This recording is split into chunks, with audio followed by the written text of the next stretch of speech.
Hello guys, this is my presentation on pancreatic cancer and what my proposed treatment should be. So pancreatic cancer is a cancer in the pancreas, and if you get pancreatic cancer, that means you most likely will die because of liver failure, and 85% of these diagnoses are stage 4, and I want to find a way to detect pancreatic cancer early and develop a solution to treat people with stage 4 pancreatic cancer. Highest incidence rates are in Central and Eastern Europe. Some of the causes of pancreatic cancer are lifestyle factors such as obesity, smoking, diabetes, chronic pancreatitis, and heavy alcohol consumption. There's also a lot of genetic mutations as well, such as BRCA1, BRCA2, and MLH1. Additionally, there are some environmental factors as well, such as exposure to asbestos, pesticides, and radiation therapy for other types of cancer. When a person is older, that means that he or she is more likely to get pancreatic cancer. Some affected pathways of pancreatic cancer is TGFB pathway.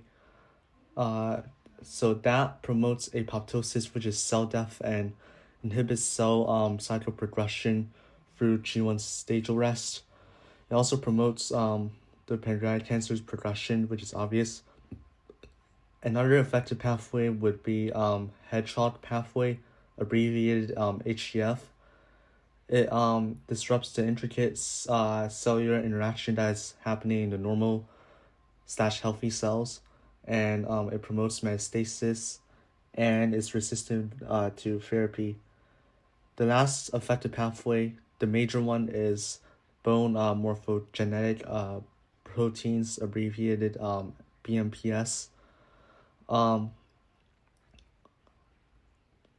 They increase the invasiveness of cancer cells and activates the proliferation of cancer cells, which means that they're harder to die.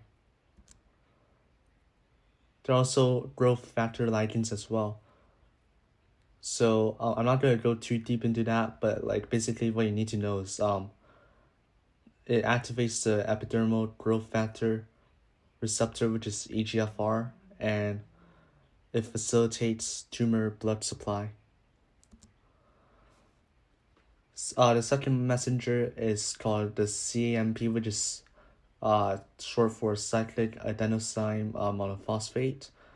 It can influence protein kinase A and exchange protein activated by CAMP, which affects downstream pathways that regulate metabolism, cell proliferation, and gene expression.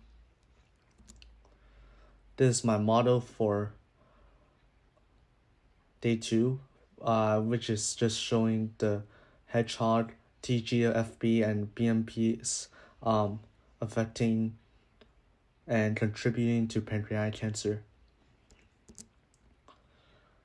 Okay, so my cell cycle analysis should be cell cycle checkpoint most commonly disrupted at the G2/M phase. So for those of you who don't know what G2 is, it's basically after the DNA has been synthesized, and M phase is basically when the cell is splitting up into two daughter cells, which is short for mitosis.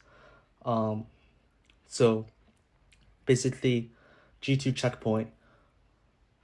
So G1/S checkpoint is also affected, which contributes significantly to pancreatic cancer. It is controlled by P53 and P60 INK4, which are the two main checkpoints for G1/S checkpoint.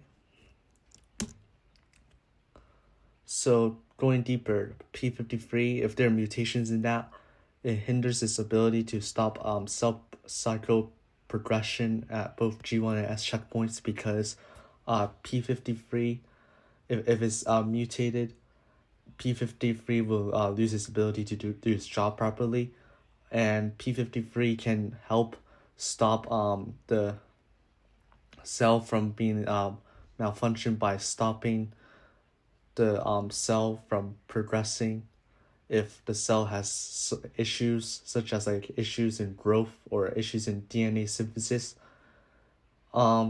Similar thing to P60 INK4, but that also allows uncontrolled protein entry into the S phase. This is my cell cycle model for pancreatic cancer. So current research that's going on for pancreatic cancer is Pancreatic Cancer Cohort Consortium, Pancreatic Cancer Detection Consortium, clinical trials, like there's a ton of that. There's also Johns Hopkins Cancer Center, MSK, UMass Chan Medical School, and Mayo Clinic. So current treatment includes radiation and chemotherapy. What radiation is basically uses particles which are like really high in energy to attack the tumor cells. It's useful to treat pancreatic cancer in its early stages, but it's less effective in the late stages because pancreatic cancer is spread to other parts of the body, which makes the treatment less effective. So that's where chemotherapy comes in. Chemotherapy is basically like radiation, but it also attacks the normal cells as well, which means like think of it as antibiotics, but it's attacking all the cells, so that the cells will die and you like have like tons of side effects after that. It's more effective in treating those patients with late stage pancreatic cancer, but it's also effective in earlier stages. So basically, initiates apoptosis, which is cell death again, and anti-metabolites inhibit DNA synthesis during the synthesis phase, which prevents cells from duplicating the genetic material. It forces cells into apoptosis, and it targets the rapidly dividing cancer cells that rely on the KRAS pathway. So, yeah. As I touched on last slide, I said that even though chemotherapy is a great treatment for pancreatic cancer, it still has like its own limitations and challenges, because KRAS mutated cells can activate pathways that have alternative signaling cascades, which reduces the effectiveness of chemotherapy because it has its own like ways to bypass the chemotherapy treatment, which is why it's like less effective. And KRAS mutations has its own like DNA repair and anti-apoptotic signaling, which means that it'll be harder for chemotherapy to be effective. So, yeah. So therefore, my proposed treatment would be proposing sotorasib because it targets the KRAS pathway KRAS, and sotorasib targets KRAS G12C mutations. G12C is a protein and is also known as an experimental KRAS G12D inhibitor. So what KRAS G12D is the most common mutation in pancreatic cancer, and its inhibition suppresses cyclin D1 expression, and it is crucial for the transition from G1 to S phase, and it halts progression of the cell cycle by reducing CDK4/6 activity, which means that cancer cells will progress like way more slowly, and which means the person's life is going to be prolonged. So my mechanism for my proposed treatment is that first, when a person takes sotorasib, It specifically binds the KRAS protein, and then it prevents the activation of downstream signaling pathways through inhibiting KRAS G12C activity.